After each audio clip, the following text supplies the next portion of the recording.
Isang malakas na kalabog, ang matinis na pagpiskit ng gulong sa basang kalsada, ang pagtunog ng nabasag na salamin na parang libu-libong kristal na sabay-sabay na nagbagsakan. At pagkatapos ay isang nakabibinging katahimikan, Don Rafael Alonso. Iyan ang pangalang kinatatakutan at iginagalang sa mundo ng negosyo.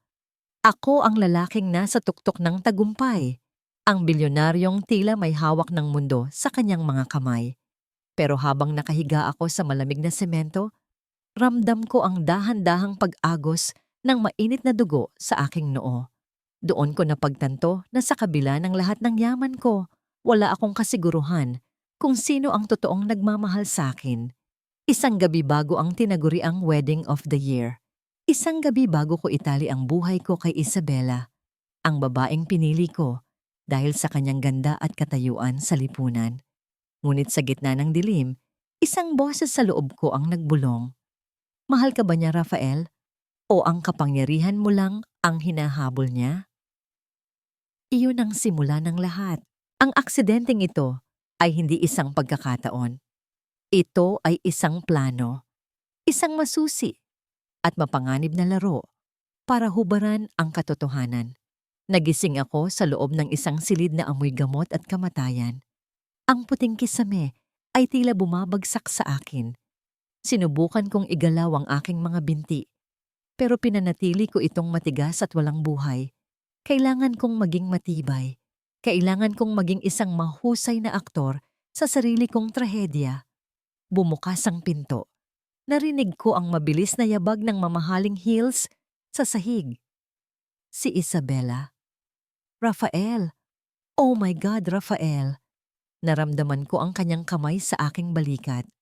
Mabango siya, gaya ng dati. Amoy bulaklak at mamahaling pabango. Pero bakit tila wala akong maramdamang init sa kanyang haplos? Bakit parang may halong takot ang kanyang boses? Hindi dahil sa pag-aalala sa akin, kundi dahil sa takot sa kung ano ang mawawala sa kanya. Hindi ko maramdaman ang mga binti ko, Isabela. Mahina kong sabi. Ang boses ko ay paos, puno ng kunwaring desperasyon. Hindi ko maigalaw ang kalahati ng katawan ko. Naramdaman ko ang paninigas ng kanyang mga daliri. Isang sandali ng katahimikan ang namayani sa silid. Isang katahimikan na mas maingay pa sa pagsabog ng gulong ng sasakyan ko kanina. Anong ibig mong sabihin? Tanong na niya. Ang boses niya ay nanginginig. Pumasok ang doktor na kasabot ko sa larong ito. I'm sorry, Miss Isabela. Ang pinsala sa spine ni Mr. Alonso ay malala. Sa ngayon, ang tsansa na makalakad siyang muli ay halos wala na. Paralisado na ang ibabang bahagi ng kanyang katawan. Parang isang bomba na sumabog sa loob ng maliit na silid na yon. Ang mga salitang binitawan ng doktor. Dahan-dahang binitiwan ni Isabela ang kamay ko. Unti-unti, naramdaman ko ang paglayo niya. Kahit nakapikit ako, alam ko. Alam ko ang hitsura ng kanyang muka sa mga sandaling ito. Paralisado? Ulit niya. Wala na ang lambing sa kanyang boses. Ang naroroon na lamang ay ang gulat na may halong pandidiri. Ibig sabihin, habang buhay na siyang nakaupo sa wheelchair? Habang buhay ko siyang aalagaan? Gagawin namin ang lahat, ma'am. Pero kailangan niya ng matinding suporta at pag-aaruga ngayon. Paliwanag ng doktor. Idinilat ko ang aking mga mata. Tumingin ako kay Isabela, ang babaeng nangako na mamahalin ako sa hirap at ginhawa. Isabela, kailangan kita. Sabi ko, hinuhuli ang kanyang tingin. Magpapakasal pa rin tayo, di ba? Kahit ganito na ako, hindi mo ako iiwan, di ba? Umiwas siya ng tingin. Ang kanyang mga mata na dati ay puno ng paghanga kapag tinitingnan ang aking mga ari-arian. Ngayon ay puno ng pag-aalinlangan. Hinawakan niya ang kanyang engagement ring, ang sing-sing na nagkakahalaga ng milyon-milyon. Rafael, syempre naman, sagot niya. Pero ang kanyang boses ay tila isang sirang plaka. Walang buhay, walang katotohanan. Pero kailangan nating pag-isipan ng kasal. I mean, Look at you. Kailangan mong magpahinga. Baka mas mabuting i-postpone muna natin ang lahat. Postpone. Isang magandang salita para sa pagtakas. Pero gusto kitang makasama, Isabela. Dito sa bahay, ikaw ang gusto kong mag-alaga sa akin. Pagpupumilit ko, tinitingnan kung hanggang saan ang hangganan ng kanyang pasensya. Rafael, alam mong marami akong commitments. Ang fashion show sa Paris, ang mga charity events. Lumingon siya sa pintuan. Tila gustong-gusto nang lumabas. Kukuha na lang tayo ng pinakamagaling na private nurse at kukuha rin ako ng maid na tututok sa'yo 24/7. I will make sure you're comfortable, okay? Isang mapait na ngiti ang muntik nang kumawala sa aking mga labi. Ito na yon. Ang unang layer ng kanyang maskara ay nagsisimula ng matuklap. Pagkalipas ng 2 araw, inuwi ako sa mansyon. Ang mansyong dati ay puno ng tawanan at paghahanda para sa kasal. Ngayon ay tila isang malaking sementeryo. Ang mga bulaklak na para sana sa seremonya ay dinala sa basurahan. Ang mga bisita ay isa-isang nagpadala ng get well soon cards, pero wala ni isa sa kanila ang bumisita. Si Isabela, naroon siya sa kanyang kwarto, laging busy sa cellphone, laging may kausap, laging may dahilan para hindi pumasok sa silid ko. Dahil ang amoy ng sakit at ang hitsura ng wheelchair ay hindi bagay sa kanyang marangyang mundo. Doon pumasok ang isang bagong mukha sa buhay ko. Isang babaeng nakasuot ng simpleng uniforme, walang make-up, walang mamahaling alahas. Ang kanyang buhok ay nakatali ng maayos. "Good morning po, Sir Rafael," mahinang sabi niya. Ang boses niya ay parang isang malamig na simoy ng hangin sa gitna ng mainit na disyerto. "Ako po si Lina. Ako po ang bago ninyong makakasama rito." Tiningnan ko siya mula ulo hanggang paa. Mukha siyang bata, inosente, at halatang galing sa hirap. "Anong alam mo sa pag-aalaga ng pasyente?" Tanong ko, sinadyang maging malamig ang boses. Gusto kong makita kung anong klase ng tao siya. Kung lalaban siya o matatakot. "May karanasan po ako sa pag-aalaga ng aking ina na may sakit. At handa po akong matuto, sir." Sagot niya. Kalmado, pero may halong determinasyon sa kanyang mga mata. Hindi siya umiwas ng tingin. Napansin ko ang bahagyang panginginig ng kanyang mga kamay habang inilalapag niya ang tray ng pagkain sa aking bedside table. May takot, pero hindi siya umatras. May kakaiba sa kanya, isang bagay na hindi ko pa nakikita sa mga taong nakapaligid sa akin. "Sige," sabi ko, "pakainin mo ako." Inabot niya ang kutsara.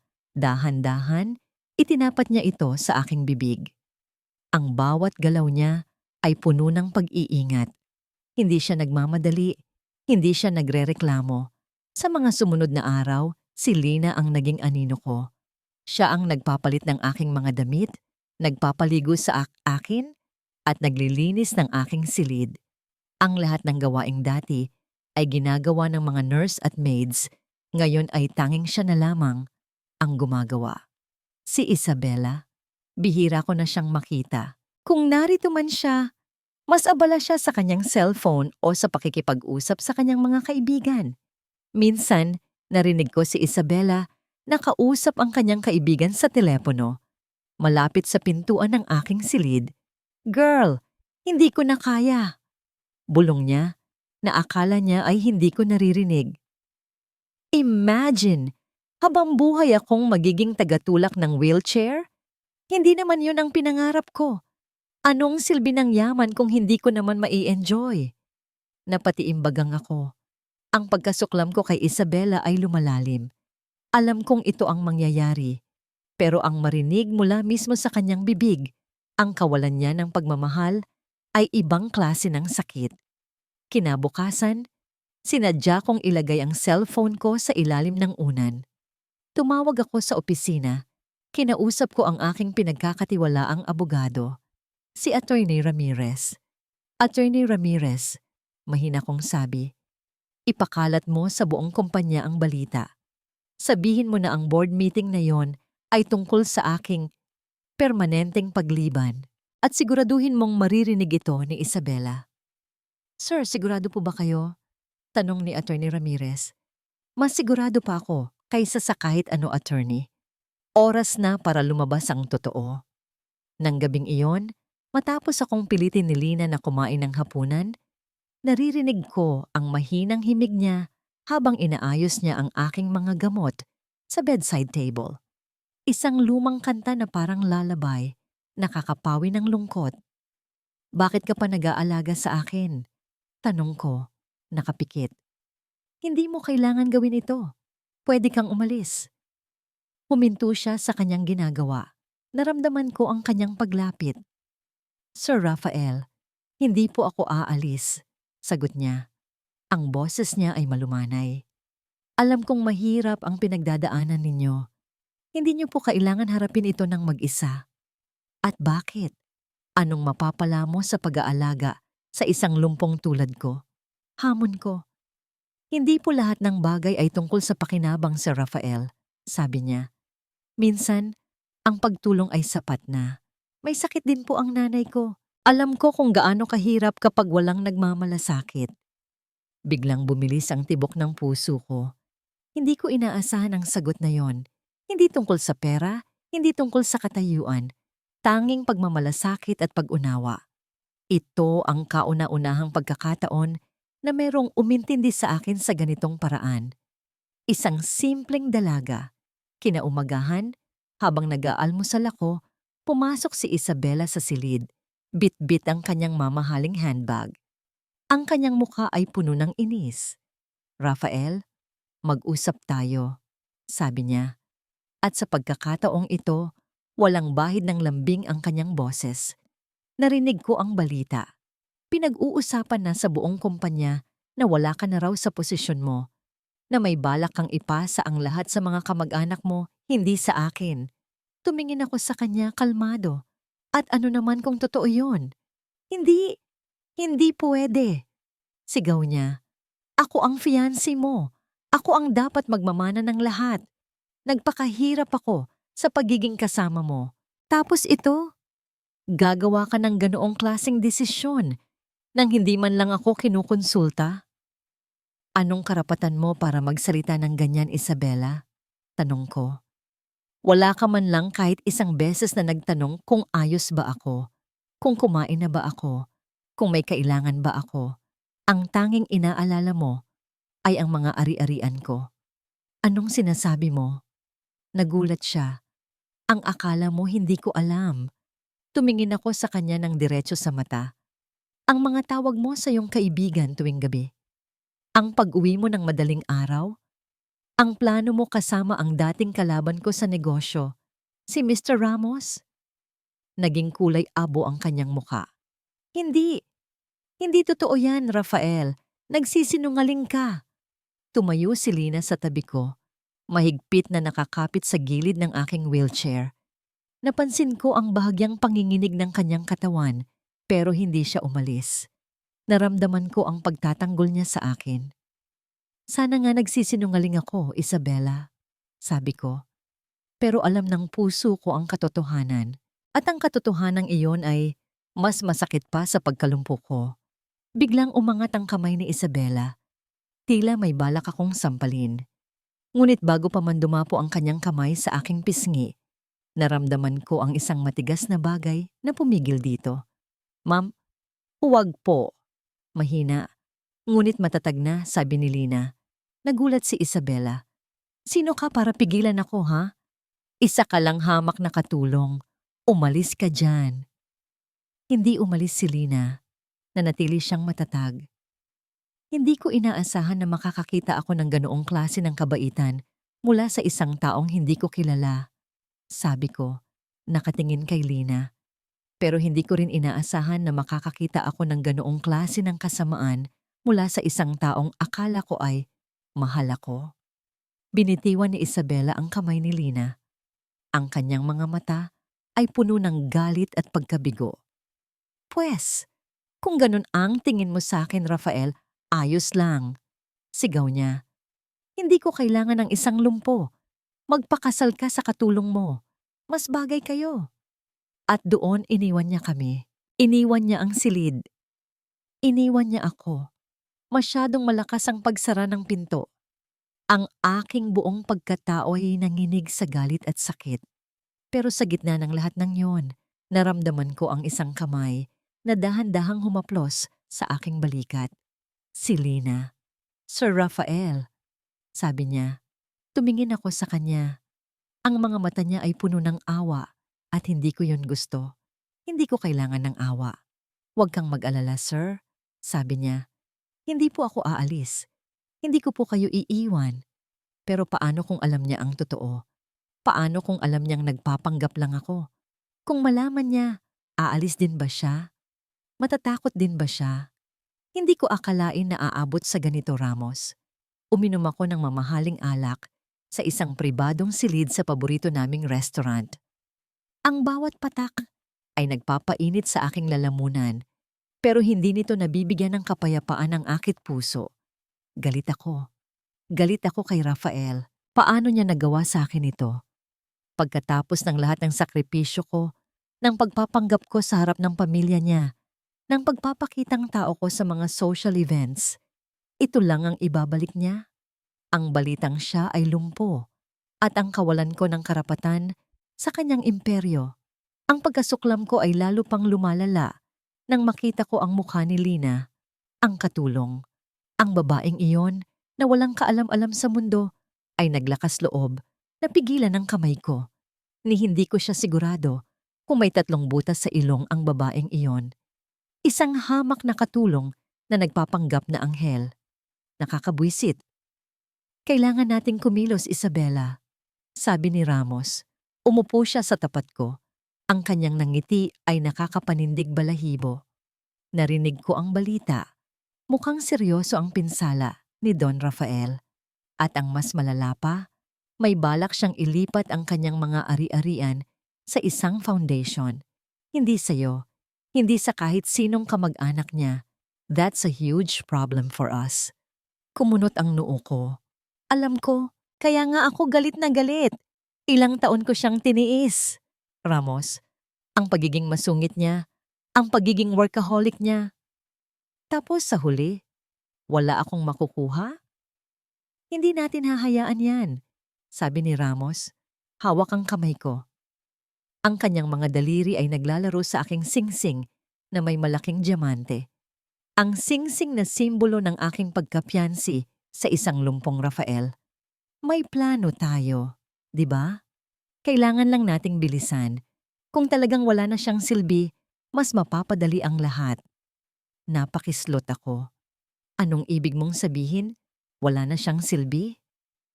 Isipin mo, sabi ni Ramos, kung si Rafael ay tuluyan nang mawala sa mundo, hindi lang ang kanyang ari-arian ang mapupunta sa'yo bilang naiwan niyang fiancé, kundi pati na rin ang malaking insurance na matagal na nating inaasam. Kumalat ang lamig sa buong katawan ko. Pinag-uusapan niya ang kamatayan ni Rafael.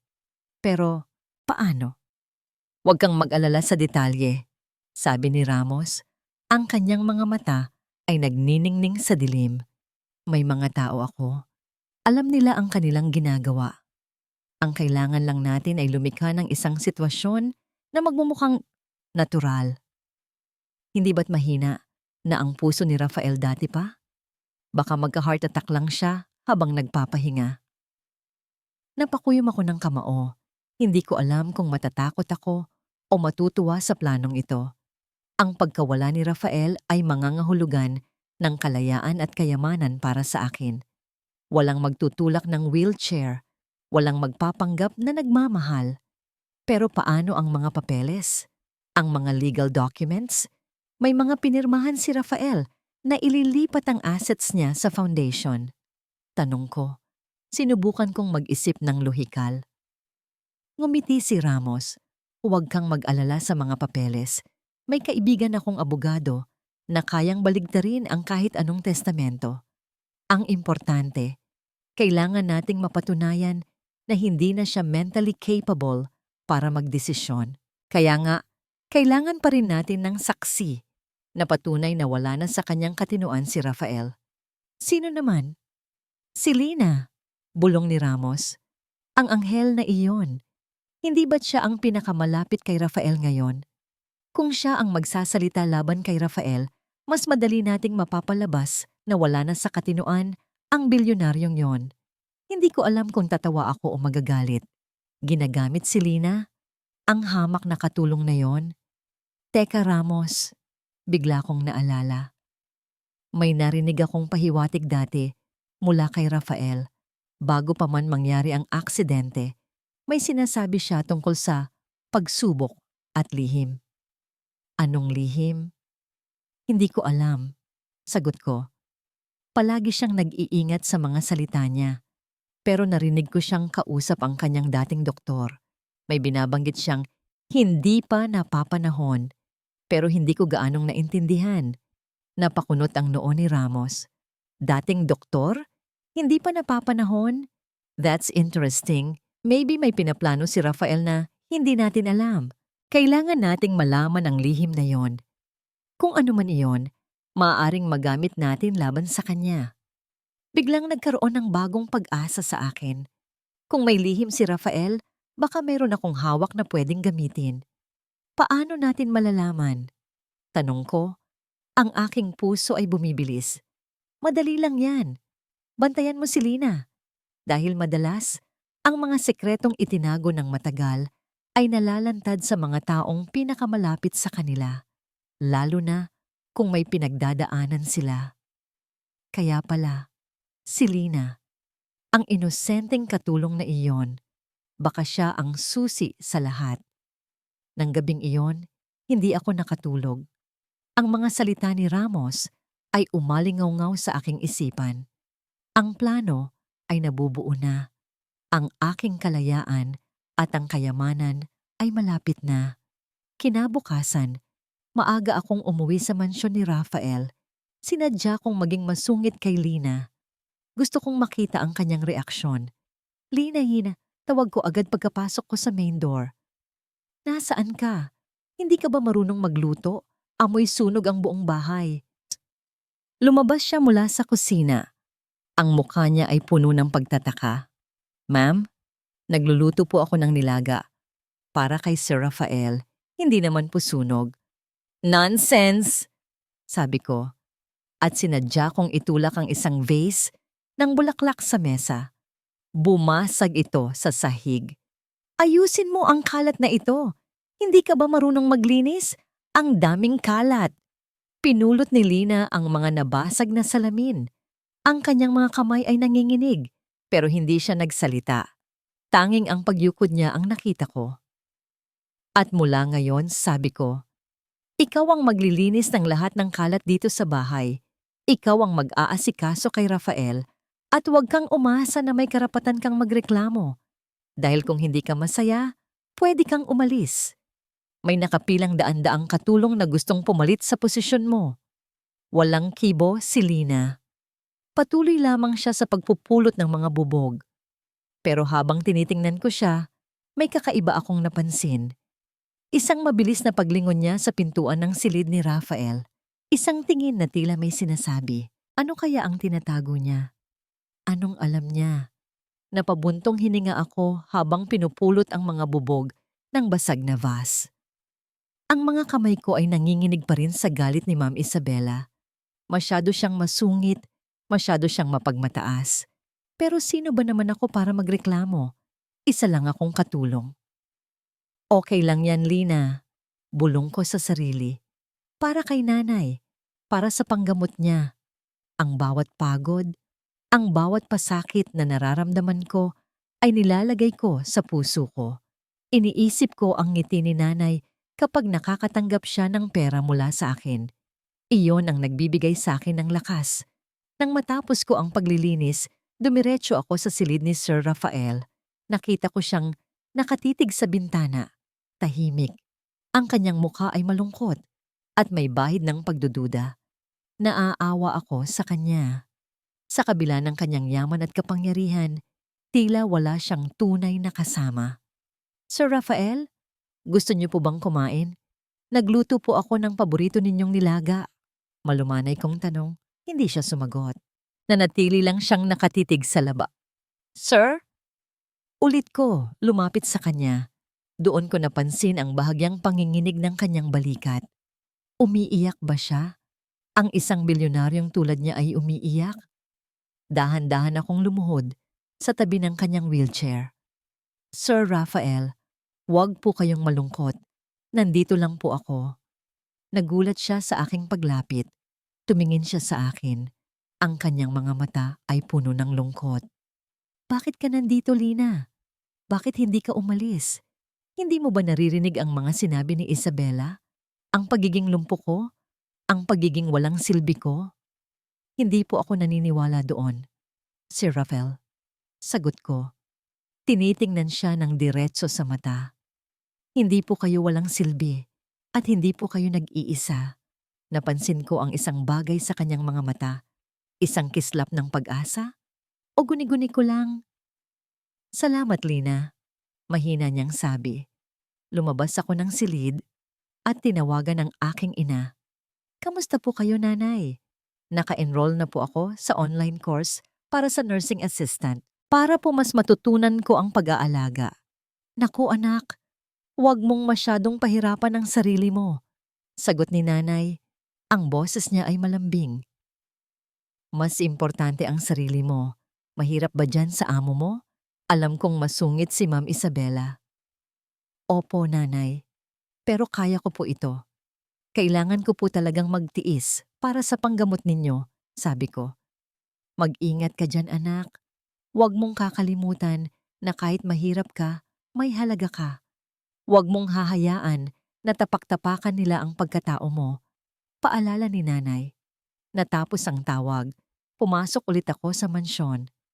Narinig ko ang boses ni Sir Rafael mula sa kanyang silid. May kausap siya. Doktor, kailangan pa ba nating patagalin ito? Mahina niyang tanong. Hindi ko na kaya ang pagpapanggap. Natigilan ako. Pagpapanggap? Dahan-dahan akong lumapit sa pintuan, sinisikap na hindi gumawa ng ingay. Sir Rafael, kailangan pa rin nating mag-ingat. Sagot ng boses ng doktor. Kung malalaman ni Miss Isabella ang totoo, baka mas lalong guluhin niya ang inyong mga plano. Ang iyong pamana, sir. Ang dahilan kung bakit mo ito ginagawa. Pero gaano pa katagal, doktor? Nakikita ko ang pagbabago sa mukha niya. Ang pagkasuklam. Ang pagiging sakim. Konting tiis pa, sir. Malapit na tayong makahanap ng sapat na ebidensya para ibalik sa iyo ang lahat ng karapatan mo at para mapatunayan na hindi siya karapat-dapat. Pakiramdam ko ay nahihirapan akong huminga. Nagpapanggap lang si Sir Rafael, hindi siya lumpo. Ang lahat ng pag-aalaga ko, ang lahat ng awa na naramdaman ko para sa kanya, ay isang malaking kasinungalingan. Bigla akong nakaramdam ng galit. Galit dahil sa pagpapanggap niya. Galit dahil sa panloloko. Pero habang nakikinig ako, narinig ko ang mga sumunod na salita ni Sir Rafael. Sana lang. Sana ay hindi ko pa nahuli ang lahat para makita kung sino ang tunay na magmamalasakit sa akin. Bakit niya ito ginagawa? Bakit niya kailangang magpanggap? Lihim akong sumilip sa maliit na siwang ng pinto. Nakita ko si Sir Rafael na nakaupo sa kanyang wheelchair. Pero ang kanyang mga mata ay hindi nakatingin sa doktor. Nakatingin siya sa larawan ng isang babae sa kanyang mesa. Isang matandang babae, tila ang kanyang ina. Naintindihan ko. Kaya pala, ang kanyang pagdududa, ang kanyang takot na lokohin. Pero ang ibig sabihin, hindi siya lumpo. At doon, habang nakatitig ako sa kanya, nakita ko. Dahan-dahan, bahagyang gumalaw ang kanyang kaliwang daliri sa paa. Hindi ko sigurado kung guni-guni ko lang o talagang nakita ko ang bahagyang paggalaw ng kanyang paa. Napakagat ako sa labi para hindi ako makagawa ng ingay. Bakit niya kailangang gawin ito? Bakit niya kailangang magpanggap na paralisado? Kung alam kong nagpapanggap lang siya, ano ang dapat kong gawin? Sasabihin ko ba sa kanya na alam ko na? O hahayaan ko lang siyang ipagpatuloy ang kanyang pagpapanggap? Hindi ko alam ang sagot. Ang tanging alam ko, ay ang bigat ng lihim na ito sa aking dibdib. Ang bigat ng katotohanang maaaring sirain ang lahat ng pinaniniwalaan ko. Ang mansyon na ito ay tila isang malaking kulungan. Ang bawat dingding ay nagsisilbing saksi sa aking pagpapanggap, sa aking paghihirap, at sa unti-unting pagkabulok ng aking tiwala sa mga tao. Mula sa maliit na monitor na nakatago sa aking bedside table, pinagmamasdan ko ang lahat, ang bawat galaw ni Isabela, ang bawat pagtawag niya sa telepono, ang bawat pagkukunwari niya sa harap ng mga kaibigan. Pero ang pinakamasakit sa lahat ay ang makita siya, ang aking fiancé, nakasama ang ibang lalaki. Si Mr. Ramos, ang matagal ko ng kalaban sa negosyo. Ang lalaking matagal nang nagtatangkang sirain ang aking imperyo. Sa loob mismo ng aking bahay. Sa kabila ng pagpapanggap kong lumpo. Ang pagtataksil niya ay parang isang matalim na balaraw na tumusok sa aking puso. Hindi ko akalain na aabot sa ganito. Bulong ko sa sarili. Habang nakikita ko silang nagtatawanan sa aming sala. Ang lahat ng pinaniwalaan ko ay isang malaking kasinungalingan. Naramdaman ko ang init na kumalat sa aking katawan. Galit, puot, sakit. Ang lahat ng yon ay naghalo-halo sa aking dibdib. Sinubukan kong tumayo. Sinubukan kong durugin ang monitor. Pero pinigilan ko ang sarili ko. Hindi pa panahon. Kailangan kong maging matibay. Kailangan kong matapos ang larong ito. Maya-maya, narinig ko ang mahinang katok sa pintuan. Si Lina. Sir Rafael, okay lang po ba kayo? Tanong niya. Ang kanyang boses ay puno ng pag-aalala. Kanina pa po kayong hindi lumalabas. May kailangan po ba kayo? Hindi ako sumagot. Nakatitig lang ako sa monitor. Pumasok si Lina. Nakita niya ang screen. Ang kanyang mga mata ay nanlaki. Sir Rafael, ano po ito? Mabilis kong pinatay ang monitor. Wala yan, Lina. Huwag mo nang pansinin. Pero, si Ma'am Isabela po ba yon? Tanong niya. Ang kanyang boses ay nanginginig. Hayaan mo na siya. Sabi ko, sinisikap na maging kalmado. Wala na akong pakialam sa kanya. Lumapit si Lina sa akin. Hinawakan niya ang aking noo. Sir, ang init ninyo po. Nilalagnat po kayo. Naramdaman ko ang kanyang malamig na kamay sa aking balikat. Ang kanyang pag-aalala ay totoo. Hindi siya nagpapanggap. Huwag kang mag-alala, Lina. Sabi ko, sinisikap ng ngumiti. Ayos lang ako. Hindi po, sir. Sabi niya, kailangan po ninyong uminom ng gamot. Tatawagan ko po ang doktor. Huwag na. Pigil ko sa kanya. Huwag mong sabihin kay Isabela, ayoko siyang makita. Doon, naintindihan niya. Nakita ko ang pagbabago sa kanyang mga mata. Mula sa pag-aalala, naging awa. Inalagaan ako ni Lina sa buong magdamag. Binibigyan niya ako ng gamot, pinupunasan niya ang aking katawan, at sinisigurado niyang nakakain ako. Ang kanyang presensya ay parang isang malamig na tubig sa gitna ng naglalagablab na apoy. Habang inaalagaan niya ako, bigla kong naalala ang sinabi niya dati. Ang kanyang ina na may sakit, ang kanyang pagtitiyaga, ang kanyang kabaitan. Ito ba ang pagmamahal? Ang pag-aalaga ng walang hinihinging kapalit? Ang pagiging tapat sa gitna ng lahat ng kasinungalingan? Salamat, Lina. Bulong ko, habang hawak niya ang aking kamay. Ang init ng kanyang balat ay nagbigay ng kapayapaan sa aking puso. Walang anuman po, Sir Rafael. Sagot niya. Nandito lang po ako. Sa sandaling iyon, naramdaman ko ang isang kakaibang pakiramdam. Hindi lang awa, hindi lang paghanga, kundi isang bagay na mas malalim. Pagmamahal. Ang ideya na ako, ang bilyonaryong si Rafael Alonso, ay maaaring mahulog sa isang simpleng katulong ay dating imposible. Ngunit ngayon, sa gitna ng aking kalungkutan at pagpapanggap, siya ang naging ilaw sa aking madilim na mundo. Kinaumagahan, medyo humupa na ang lagnat ko. Nakita ko si Lina na nakatulog sa tabi ng aking kama. Ang kanyang ulo ay nakasandal sa upuan. Pagod na pagod siya, pero nanatili siya sa aking tabi. Napangiti ako. Siya ang totoo. Siya ang karapat-dapat. Ngunit biglang, narinig ko ang boses ni Isabela sa labas ng pintuan. Rafael, kailangan nating mag-usap. Sabi niya, ang kanyang boses ay tila isang matamis na sirena. Nagdala ako ng mga papeles. Papeles na kailangan mong pirmahan para sa ating kinabukasan. Napatingin ako kay Lina. Ang kanyang mga mata ay unti-unting nagmulat. Ang kanyang mukha ay puno ng pagtataka. Ang mga papeles, alam ko kung ano ang ibig niyang ipahiwatig. Ang plano niya kasama si Ramos.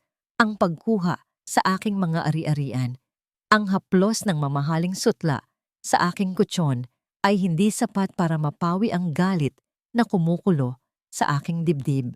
Paano nagawa ni Rafael na tanggihan ang mga papeles? Ang mga papeles na magbibigay sa akin ng kalayaan. Ang mga papeles na magbibigay sa akin ng kalahati ng kanyang kayamanan. Ang pagpupumilit niyang huwag akong makita. Ang pagtanggi niya na pirmahan ang kahit anong dokumento ay nagtulak sa akin sa bingit ng pagkabaliw. At ang dahilan? Si Lina. Ang hamak na katulong na yon. Hindi ko hahayaan yan. Bulong ko sa sarili habang nakatitig sa aking reflection sa salamin. Ang aking mukha ay puno ng galit at inggit. Hindi ko hahayaan na agawin niya ang lahat ng pinaghirapan ko. Doon, may isang ideya ang pumasok sa aking isipan.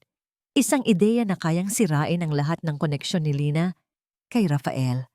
Isang ideya na kayang tuluyang tanggalin siya sa landas ko. Kinabukasan, maaga akong naghanda. Isinuot ko ang pinakamagandang damit ko, ang pinakamahal na alahas. Gusto kong makita ni Rafael kung ano ang mawawala sa kanya. Pumasok ako sa kanyang silid, dala ang isang basket ng prutas. Nagpanggap akong nag-aalala. Ang aking boses ay puno ng pagmamahal. Rafael, mahal ko, sabi ko, lumapit sa kanyang kama. Kumusta ka na? Nabalitaan ko na nilagnat ka raw. Bakit hindi mo sinabi sa akin? Nag-alala ako ng sobra. Ngunit ang kanyang mga mata ay nanatiling blangko. Hindi siya sumagot. Nakatitig lang siya sa bintana. Rafael, alam kong galit ka sa akin, sabi ko. Pero kailangan nating mag-usap. Hindi mo pwedeng ipagtabuyan ang lahat ng tao. Kailangan mo ng tulong. Kailangan mo ako. Hindi ikaw ang kailangan ko, Isabela. Mahina niyang sagot. Ang kailangan ko ay ang katotohanan. Anong katotohanan? Ang katotohanang ikaw ay isang sinungaling at isang traidor. Sabi niya, ang kanyang mga mata ay puno ng galit. Napanganga ako. Paano niya nalaman? Bigla akong kinabahan. Sigurado akong may ibang paraan si Rafael para malaman ang lahat. Hindi ko maaaring hayaan ito. Kailangan kong kumilos. Ngayon na. Rafael, huwag kang magsalita ng ganyan, sabi ko. At sinadya kong tingnan si Lina, na tahimik na naglilinis sa isang sulok ng silid. Hindi mo dapat pinagtatanggol ang isang katulong na magnanakaw. Natigilan si Lina. Ang kanyang mga mata ay nanlaki. Ma'am, ano po ang sinasabi ninyo? Huwag kang magpanggap, Lina. Sigaw ko. Nakita ko ang ginawa mo. Ninakaw mo ang aking mamahaling necklace. Ang kwintas na bigay pa sa akin ni Rafael. Lumapit ako kay Lina.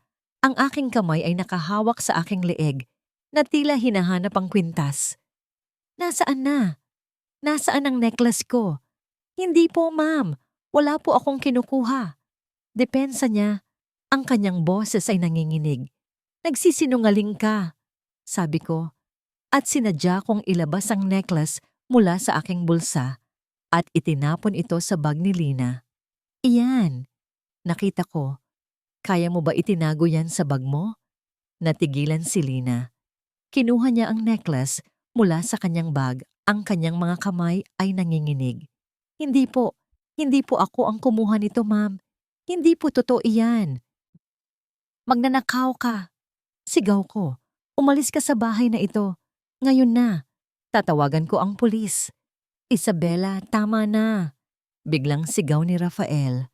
Ang kanyang boses ay puno ng galit. Huwag mong gagawin yan. Bakit, Rafael? Dahil sa mahal mo ang katulong na ito. Hamon ko. Dahil sa mas pinagkakatiwalaan mo siya kaysa sa akin? Ang babaeng ito na walang pinag-aralan, na walang dignidad, ay mas gusto mo kaysa sa akin na pamilya mo? Isabela, huwag mong sabihin yan. Ngunit huli na ang lahat. Nakita ko ang sakit sa mga mata ni Lina. Ang takot, ang kahihiyan. Ma'am, wala po akong kinukuha. Sabi niya, at ang kanyang boses ay nanginginig. Hindi po ako magnanakaw. Nonsense, sabi ko. Umalis ka sa bahay na ito. Ngayon na.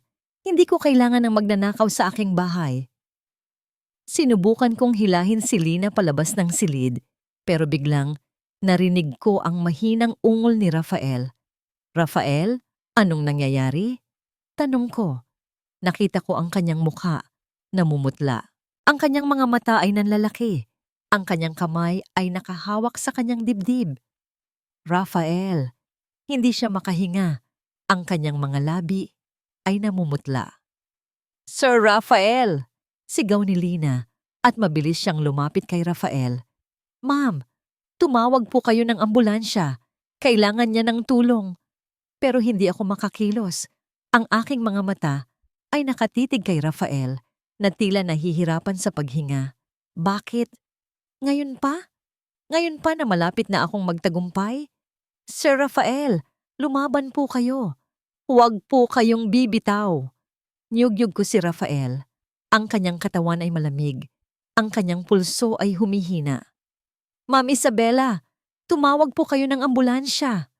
Sigaw ko, pero nakatitig lang siya kay Rafael. Ang kanyang mukha ay blangko. Walang pag-aalinlangan, inabot ko ang cellphone sa mesa at tinawagan ng 911. Ambulansya! Kailangan po namin ng tulong.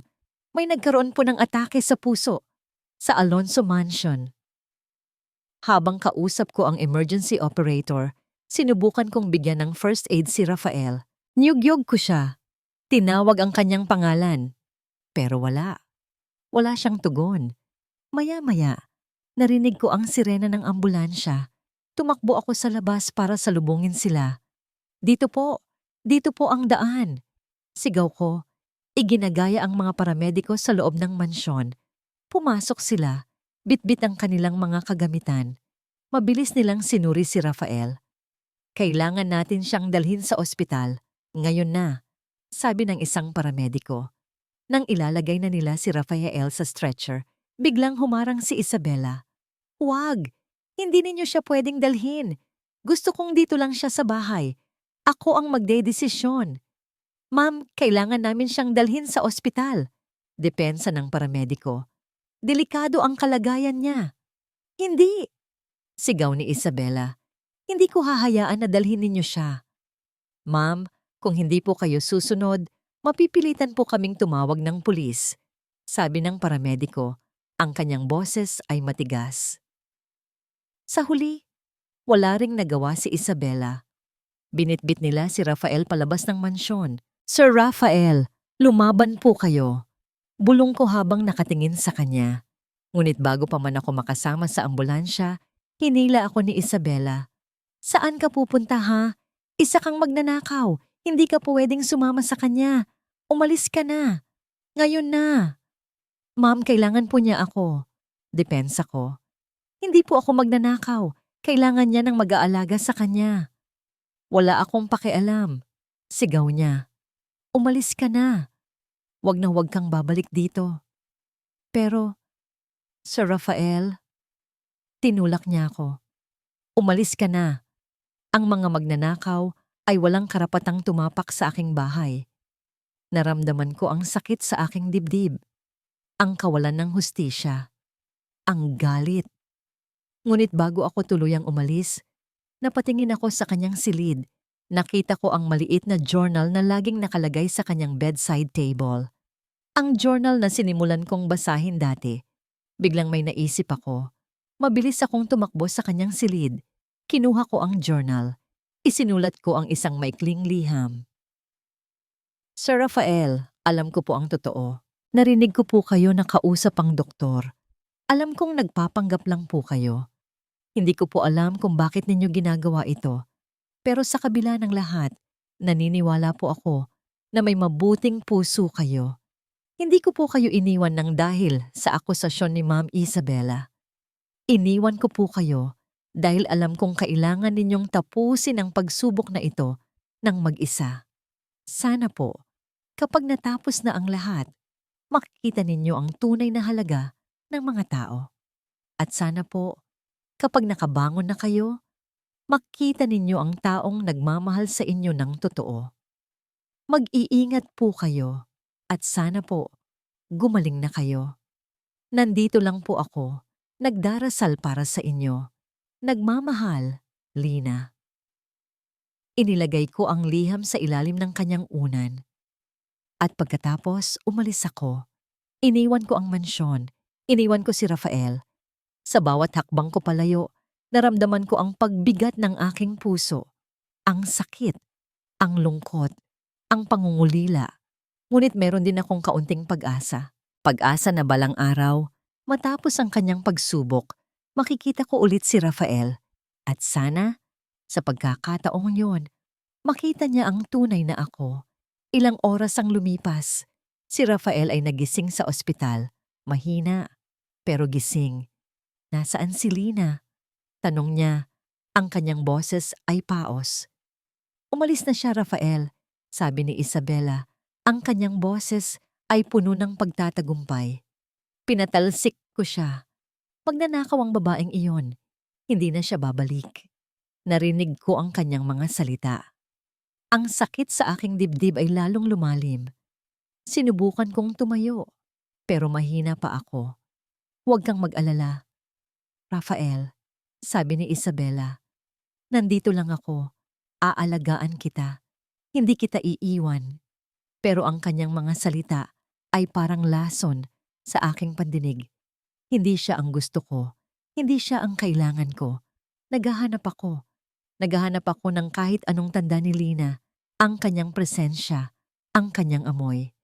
At doon, sa ilalim ng unan, nakita ko ang liham, ang kanyang sulat kamay, ang kanyang mga salita. Sir Rafael, alam ko po ang totoo. Napakuyom ako ng kamao. Alam niya ang lahat. Ang bawat salita niya ay tumusok sa aking puso. Ang kanyang pag-unawa, ang kanyang pagmamahal. At doon, naramdaman ko ang isang kakaibang lakas. Hindi na ako lumpo. Hindi na ako magpapanggap. Sa galit at pagsisisi, sinubukan kong bumaba mula sa aking kama. Ang aking mga binti ay nanginginig. Ngunit pinilit ko ang sarili ko. Rafael, anong ginagawa mo? Sigaw ni Isabela. Hindi ko siya pinansin. Naglakad ako. Dahan-dahan. Ngunit matatag. Hanggang sa tuluyan akong nakatayo. Nakatayo sa aking sariling mga paa. Hindi! Hindi totoo yan! Rafael, anong ginagawa mo? Ang mga salita ni Rafael sa ospital ay umalingaw-ngaw sa aking isipan. Tapos na ang laro. At tapos na rin tayo. Ang pagitayo niya mula sa wheelchair, ang kanyang mga mata na puno ng galit.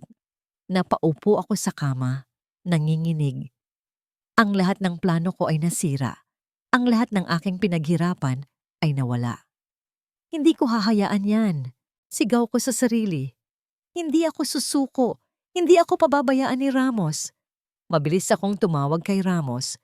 Ramos, kailangan nating kumilos. Nalaman na ni Rafael ang lahat. Nakatayo na siya. Kailangan nating bilisan ang plano. Kalmado ka lang, Isabela, sabi ni Ramos. Alam ko, may mga tao ako sa ospital. Nabalitaan ko na ang lahat. Pero huwag kang mag-alala. Meron pa tayong trump card. Anong trump card? Ang kumpanya Isabela, ang Alonso Group. Meron akong mga papeles na nagpapatunay na hindi na siya karapat-dapat mamuno. Ang kanyang sakit ay magagamit natin laban sa kanya. Kailangan lang nating formal na ipahayag ang iyong pagkuha sa kumpanya. Ngayon na, naging kulay abo ang aking mukha. Pero paano? Nagpapanggap lang siya na may sakit. Hindi siya baliw. Hindi mahalaga yon, sabi ni Ramos. Ang importante, maipapakita natin sa publiko na hindi siya capable. Kaya, mag-organisa ka ng isang malaking party. Ngayon na, sa mansyon ni Rafael, imbitahin mo ang lahat ng board members, ang lahat ng media. At doon, ipahayag mo ang iyong pagkuha sa kumpanya. Nagulat ako sa kanyang plano. Masyadong mapanganib. Pero may punto siya. Pero paano kung pumunta si Rafael? Tatanong ko. Paano kung magsalita siya? Ngumiti si Ramos. Huwag kang mag-alala. Sisiguraduhin kong hindi siya makakapunta sa party. At kahit makapunta man siya, wala siyang magagawa. Dahil ang lahat ng ebidensya ay nasa panig natin. Kaya iyon ang ginawa ko. Sa loob ng 24 oras, inorganisa ko ang isang malaking party sa mansyon ni Rafael. Ang lahat ng dekorasyon ay kulay ginto at pilak, simbolo ng aking paghahari. Ang mga bisita ay ang lahat ng pinakamahalagang tao sa mundo ng negosyo. Ang media ay naroon din. Isinuot ko ang pinakamagandang damit ko. Ang aking mukha ay puno ng pagtatagumpay. Ang aking puso ay bumibilis sa excitement. Ngayon na, Isabela, bulong ko sa sarili. Ngayon na ang panahon para makuha mo ang lahat ng gusto mo. Nang dumating ang oras ng paghahayag, lumapit ako sa gitna ng hall. Hawak ko ang microphone.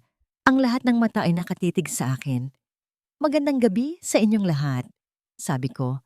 Ang aking boses ay puno ng kumpiyansa. Nagtipon-tipon tayo ngayong gabi para sa isang napakahalagang okasyon. Ang paglilipat ng pamamahala ng Alonso Group. Nagsimula akong magsalita tungkol sa kalagayan ni Rafael, ang kanyang sakit, ang kanyang kawalan ng kakayahan. Ang lahat ay ayon sa plano ni Ramos. Dahil dito, sabi ko, ako, bilang kanyang fiancé at ang taong pinakamalapit sa kanya, ay handang akuin ang responsibilidad na ito. Handa akong pamunuan ng Alonso Group tungo sa mas malaking tagumpay. Nagpalakpakan ng mga tao. Nagsimulang kumanlong ang aking mga mata sa tuwa. Sa wakas, ang lahat ng pinaghirapan ko ay magbubunga. Ngunit biglang, nagkaroon ng kaguluhan sa likuran. "Excuse me, ma'am," sabi ng isang waiter. "May problema po sa electrical panel. Biglang nag-brown out po ang buong hall." "Ano? Anong pinagsasabi mo?" Sigaw ko. Hindi pa man ako nakakatapos magsalita. Biglang nagdilim ang buong hall. Ang lahat ng ilaw ay nawala. Ang musika ay huminto. Ang mga tao ay nagsimulang magbulungan. Nanginginig ako. Hindi ito kasama sa plano. Sa gitna ng dilim, naramdaman ko ang isang kakaibang presensya. Isang lamig na bumalot sa akin. Isang anino. Ang dilim ay sumakop sa buong hall. Ang pagkalito at takot ay kumalat sa bawat sulok. Ngunit sa akin, ang dilim na yon ay isang matandang kaibigan. Ito ang aking kanlungan sa mga nakaraang buwan. "Isabela, akala mo ba? Tapos na ang laro." Ang aking boses ay umalingaw-ngaw sa buong hall. Ang bawat salita ay puno ng kanong awtoridad at galit. "Rafael?" Sigaw ni Isabela. "Imposible! Hindi totoo yan." Dahan-dahan, binuksan ng aking mga tauhan ang mga ilaw. Hindi lahat, kundi ang mga ilaw lamang na nakatutok sa akin. Nakatayo ako sa gitna ng hall, matatag, puno ng kumpiyansa. Ang mga mata ni Isabela ay nanlaki sa gulat. Ang kanyang mukha ay namumutla. "Hindi! Hindi ka pwedeng nakatayo. Hindi ka pwedeng narito." "Bakit, Isabela?" Tanong ko. "Dahil sa akala mo na ipatapon mo na ako? Dahil sa akala mo wala na akong silbi? Well, nagkakamali ka." Nagsimula ang pagbulungan. Ang mga bisita, ang media, ang lahat ay gulat na gulat. "Mga kaibigan," sabi ko, "pasensya na kung nasira ko ang inyong party, pero meron akong mahalagang anunsyo na kailangan ninyong malaman." At doon, nagsimula akong magsalita. Inihayag ko ang lahat. Ang pagpapanggap ko na lumpo. Ang aking plano na subukan ang katapatan ni Isabela. Ang kanyang pagtataksil kasama si Mr. Ramos. Ang kanilang plano na agawin ang aking kumpanya. Ipinakita ko ang mga ebidensya, ang mga video mula sa aking mga nakatagong kamera, ang mga recording ng kanilang mga pag-uusap, ang lahat ng legal documents na pinlano nilang gamitin laban sa akin. Ang mukha ni Isabela ay nagbago. Mula sa gulat, naging galit. Pagkatapos ay naging kahihiyan. Nagsisinungaling ka, Rafael. Hindi totoo yan. Ang ebidensya ang magsasalita, Isabela, sabi ko. At doon, nagsimulang umalis ang mga tao. Nagsimulang magpalakpakan ng ilan. Nagsimulang mag-take ng litrato ang media. Kaya ko pa ring maglakad, Isabela. Sabi ko, lumapit sa kanya. Pero mas masakit sa akin ang malaman na ang taong akala ko ay mahal ako ay kayang-kaya akong ipagpalit sa kayamanan. Pumasok si Mr. Ramos, ang kanyang mukha ay puno ng takot. Rafael, hindi ito ang inaasahan namin. Hindi ko alam na. Ramos, sabi ko, alam mo ang ginawa mo. At ngayon, oras na para pagbayaran mo ang lahat ng iyong kasalanan. Lumapit ang mga pulis. Ineresto nila si Mr. Ramos. Si Isabela ay nanatiling nakatayo, nanginginig. Ang kanyang mga mata ay puno ng luha. Ngunit hindi iyon luha ng pagsisisi, kundi luha ng pagkabigo. Hindi ko hahayaan yan, Rafael. Sigaw niya. Hindi ka mananalo. Hindi ko hahayaan na mawala sa akin ang lahat. Mawawala sa iyo ang lahat, Isabela. Sabi ko. Mawawala sa iyo ang pangalan ko. Mawawala sa iyo ang apelyido ko.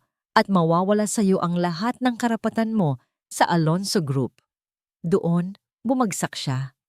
Bumagsak siya sa sahig, umiiyak, sumisigaw. Pero hindi ko siya pinansin. Wala na akong pakialam. Ang lahat ng galit at sakit ay nawala na. Ang natira ay isang matinding kawalan. Ang hall ay unti-unting lumilinaw. Ang mga tao ay nagsimulang mag-uwian. Ang mga waiter ay nagsimulang maglinis. Pero sa gitna ng lahat ng kaguluhan, ang aking puso ay nanatiling walang laman. Nagtagumpay ako. Nabigyan ko ng hustisya ang aking sarili. Nabuking ko ang mga traidor. Pero nasaan si Lina? Ang babaeng umalaga sa akin. Ang babaeng nagpakita sa akin ng tunay na kahulugan ng pagmamahal. Ang babaeng nagpakita sa akin ng pag-asa. Lina.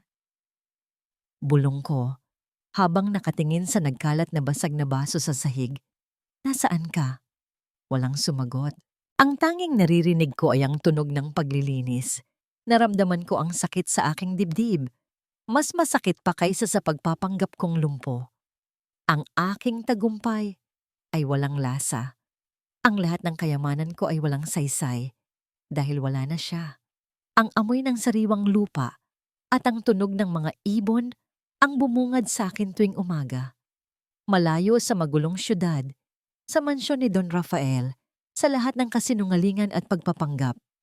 Bumalik ako sa probinsya, sa piling ni nanay, sa simpleng buhay na matagal ko nang kinagisnan. Nagtrabaho ako sa aming maliit na bukid, nagtanim ng gulay, nag-alaga ng mga manok. Ang bawat gawain ay nagbibigay sa akin ng kapayapaan. Ngunit sa bawat gabi, bago ako matulog, ang kanyang mukha ay laging bumabalik sa aking isipan. Si Sir Rafael, ang kanyang mga mata na puno ng lungkot, ang kanyang boses na puno ng pag-aalala, ang kanyang mga kamay na hinawakan ako ng mahigpit. Alam kong niloko niya ako. Nagpanggap siya na lumpo. Pero sa kabila ng lahat, hindi ko siya magawang kamuhian. Dahil sa loob ng kanyang pagpapanggap, nakita ko ang isang taong nasasaktan. Isang taong naghahanap ng tunay na pagmamahal. Lina, anak, may iniisip ka ba? Tanong ni nanay habang nagkakape kami sa aming kubo. Wala po, nanay. Sagot ko, pilit ng ngumiti. Iniisip ko lang po kung paano tayo makakapag-ipon para sa pagpapa-ospital ninyo. Huwag mo nang masyadong isipin yon, anak, sabi ni nanay. Ang importante, masaya ka.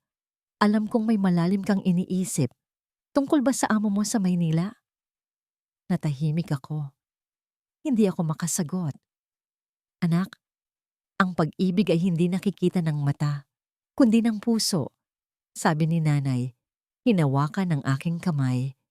Kung mahal mo ang isang tao, hindi mahalaga ang kanyang kalagayan. Ang importante, ang puso niya, ang totoo niyang pagkatao. Ang mga salita ni nanay ay tumusok sa aking puso. Pero nanay, niloko niya po ako. Nagpanggap siya. May dahilan siya, anak, sabi ni nanay. Kailangan mong intindihin, kailangan mong bigyan siya ng pagkakataon. Dahil minsan, ang mga taong nasaktan ay kailangan ding masaktan para makita ang katotohanan. Hindi ko alam kung paano ako sasagot. Ang lahat ng aking nararamdaman ay magulo.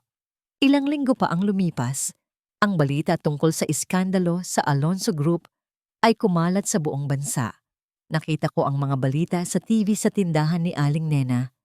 Ang mukha ni Ma'am Isabela, puno ng kahihiyan. At ang mukha ni Sir Rafael matatag, puno ng awtoridad.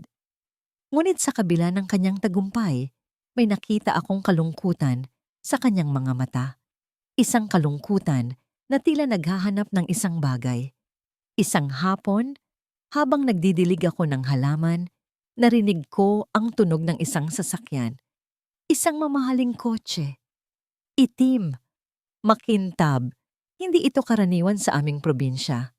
Nagulat ako. Sino kaya ito? Bumaba ang isang lalaki mula sa kotse. Nakasuot siya ng simpleng polo at maong. Ang kanyang buhok ay medyo magulo. Ang kanyang mga mata ay naghahanap. Si Sir Rafael. Natigilan ako. Hindi ako makakilos.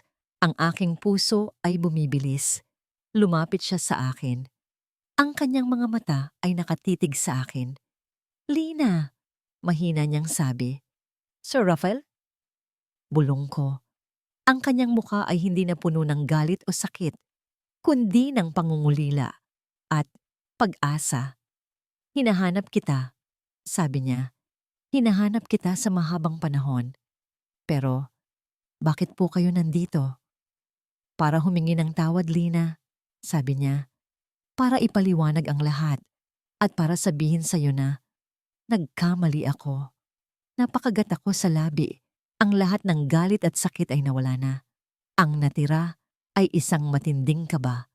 Lumuhod siya sa harap ko. Sa gitna ng putik, sa gitna ng aming simpleng bukid.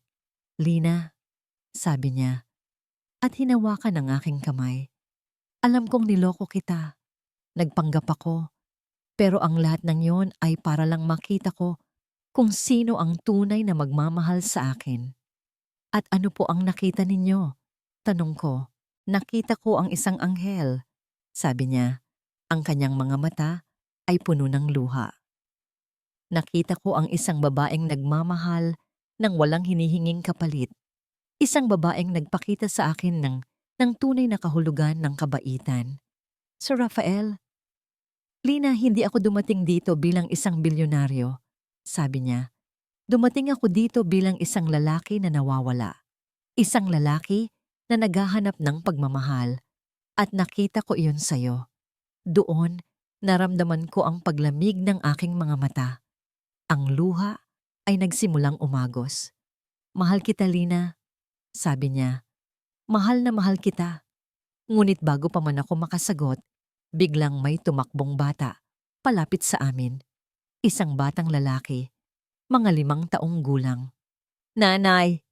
Sigaw ng bata. Natigilan si Rafael. Ang kanyang mga mata ay nanlaki. Si Lina naman ay kinuha ang bata at niyakap ng mahigpit. Nanay! Ang boses ng bata ay umalingaw-ngaw sa aming bukid. Nagulat si Rafael. Ang kanyang mukha ay puno ng pagtataka. Sino ang bata? Lina. Tanong niya. Ang kanyang boses ay nanginginig. Niyakap ko ang bata. Si Ken po, Sir Rafael. Ang pamangkin ko po. Anak ng kapatid kong pumanaw. Napabuntong hininga si Rafael. Ang kanyang mukha ay gumaan. Akala ko anak mo. Hindi po, Sir Rafael, sabi ko. Ngumiti. Inaalagaan ko lang po siya. Doon, naintindihan niya. Ang lahat ng pag-aalala, Ang lahat ng takot ay nawala sa kanyang mga mata.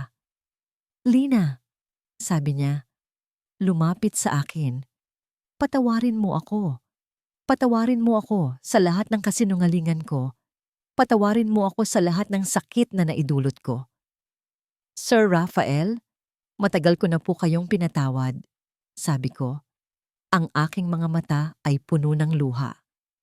"Naiintindihan ko po ang lahat ng ginawa ninyo." "Mahal kita, Lina," sabi niya, hinawakan ng aking kamay. "Hindi lang ako dumating dito para humingi ng tawad. Dumating ako dito para magpakasal sa'yo." Nagulat ako. "Magpakasal?" "Oo, Lina," sabi niya. "Hindi ko kailangan ng kayamanan. Hindi ko kailangan ng kapangyarihan. Ang kailangan ko ay ikaw. Ang iyong kabaitan, ang iyong pagmamahal, ang iyong pagiging totoo." Niyakap ko siya ng mahigpit. "Mahal din po kita, Sir Rafael." "Rafael," sabi niya. "Rafael na lang." Niyakap ko si Rafael. Ang lahat ng sakit, ang lahat ng pagdurusa ay nawala. Ang tanging nararamdaman ko ay pagmamahal at kapayapaan. Ilang linggo ang lumipas. Isang simpleng kasal ang naganap sa aming probinsya. Walang mamahaling dekorasyon, walang magarbo. Tanging ang aming mga pamilya at malalapit na kaibigan ang naroon.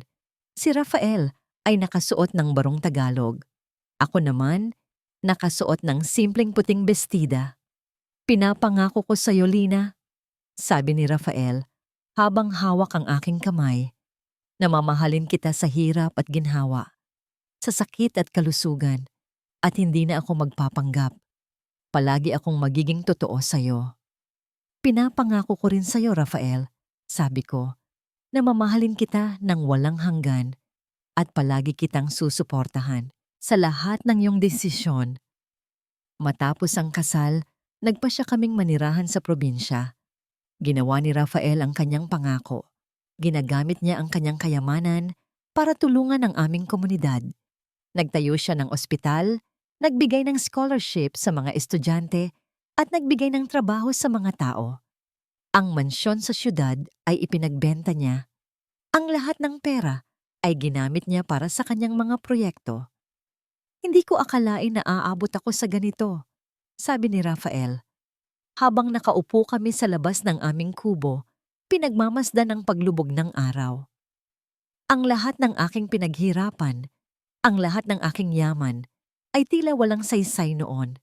Pero ngayon, sa piling mo, naintindihan ko ang tunay na halaga ng lahat ng ito.